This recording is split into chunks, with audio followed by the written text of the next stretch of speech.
Baik, Bismillahirrahmanirrahim. Assalamualaikum warahmatullahi wabarakatuh. Kita lanjutkan kembali materi parsing sebelumnya. Kita lanjutkan dengan konteks free grammar ya.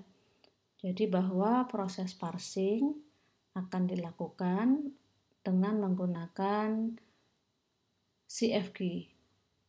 Bahwa parsing adalah bagaimana proses untuk memecahkan kalimat menjadi kata-kata dan dapat mengidentifikasi bahwa apakah kalimat tersebut sesuai dengan grammar atau sesuai dengan tata bahasa yang benar untuk kalimat dalam bahasa tersebut.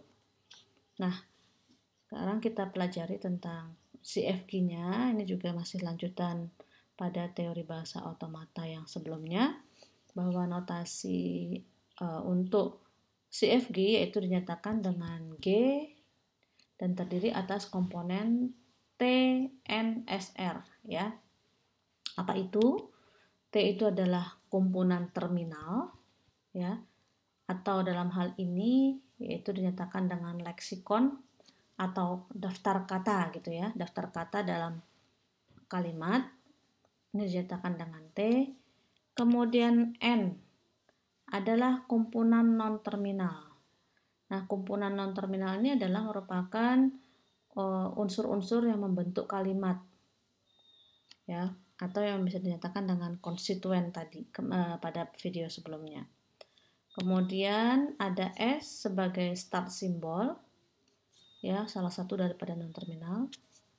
Kemudian R adalah rules atau aturan produksi. Ya, jadi aturan produksi untuk menghasilkan suatu kalimat. Nah, ini untuk komponen atau konfigurasi dari konteks free grammar. Nah, sekarang kita langsung masuk ke contoh ya. Contoh konteks free grammar atau bagaimana membuatkan grammar daripada suatu kalimat ya. Oke, contohnya seperti ini. Jadi bahwa notasi CFG itu terdiri atas simbol ya, simbol non terminal yang ada satu simbol non terminal di bagian kiri ya. Contoh, ini ada sentence ya. Jadi ini ada sentence, jadi ini adalah start simbolnya ya, sentence simbol awalnya.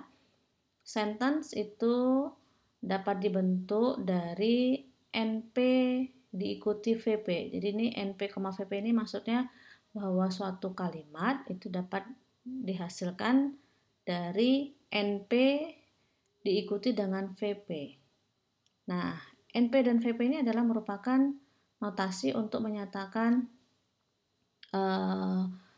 konstituen atau unsur yang membentuk kalimat ya. Jadi bahwa kalimat ini terdiri atas pembentuk kalimatnya adalah NP dan VP. Nah, di sini NP dan VP ini adalah istilah atau singkatan dari noun phrase dan verb phrase ya. Jadi bahwa kalimat dihasilkan dari noun phrase diikuti dengan verb phrase. Frase nomina diikuti dengan frase perba gitu ya.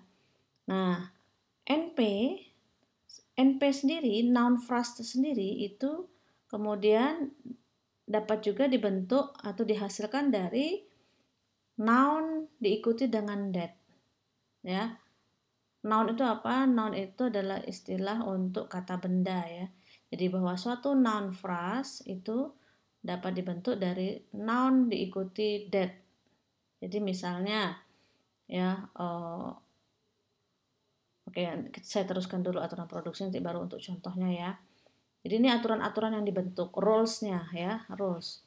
Nah, noun phrase dapat dihasilkan dari noun diikuti dengan that, determiner ya. Kemudian noun phrase juga dapat dibentuk dari noun saja. Ya, contoh misalnya kita lihat di sini noun phrase ya. Seperti apa sih kata yang bisa dihasilkan dari noun phrase ini? Kita lihat di sini ya, noun diikuti that kemudian noun. Di sini nounnya ya, yang dinyatakan sebagai noun atau kata benda itu di sini ada tiga pilihan, bisa anak, bisa anjing, bisa tongkat. Oh ya, sebelumnya adalah bahwa ini adalah CFG untuk 3 kalimat yang ada di slide pertemuan pertama ya. Yang anak itu memukul anjing itu dengan tongkat. Nah, ini adalah aturan produksinya ya. Aturan produksi untuk menghasilkan kalimat tadi.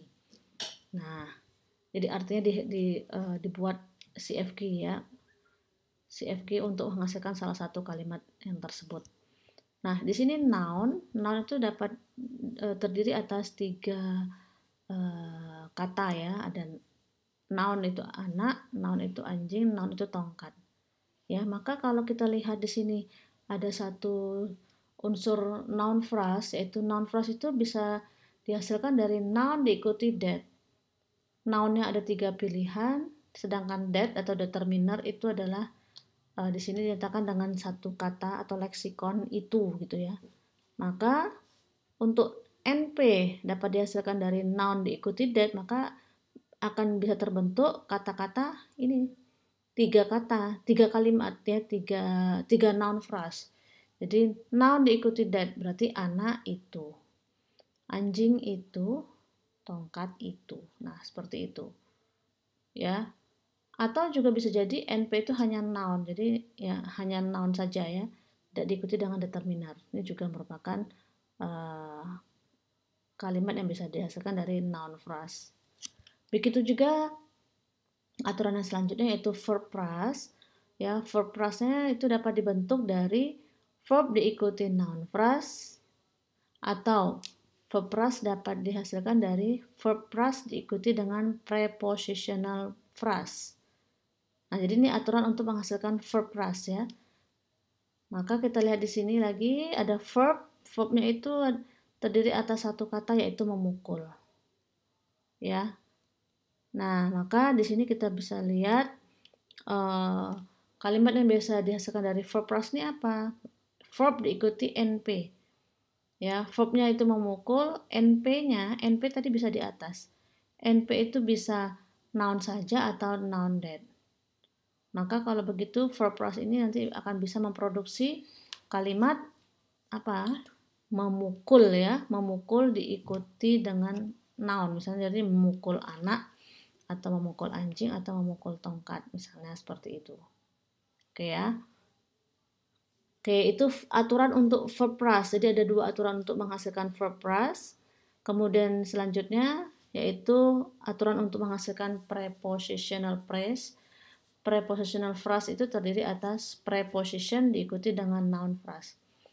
Preposition itu adalah dengan, ya, dengan kemudian noun phrase-nya itu tadi di atas ya, noun phrase itu bisa dihasilkan atau bisa terdapat 2 alternatif untuk menghasilkan noun phrase ya. Nah, kalau kita ambil salah satu saja, maka di sini PP prepositional phrase itu akan bisa menghasilkan kalimat apa?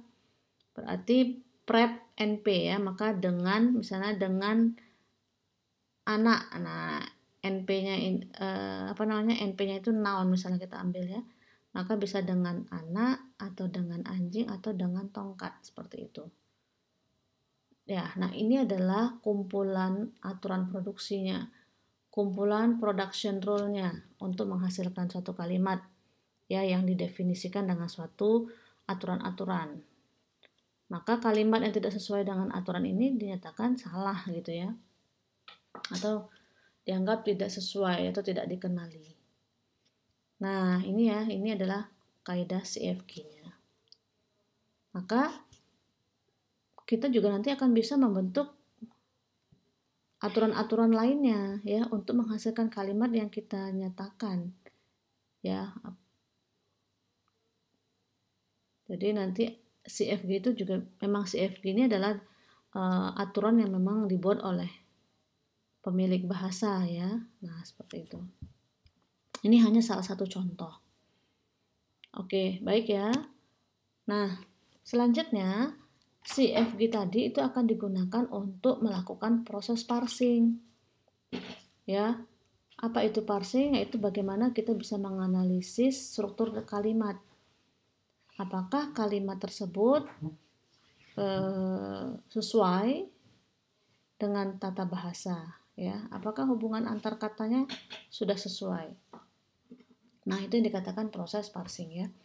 Nah, ada dua jenis proses parsing, yaitu top down dan bottom up.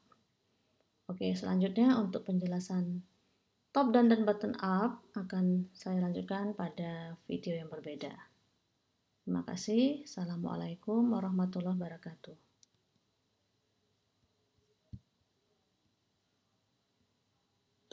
Nah, gitu aja.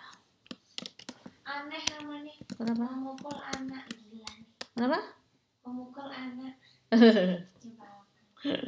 Wah, itu kan contohnya. Nggak ada yang lain apa? Enggak, itu kebetulan aja pas contohnya gitu. Dia sebenarnya bukan memukul anak, memukul anjing.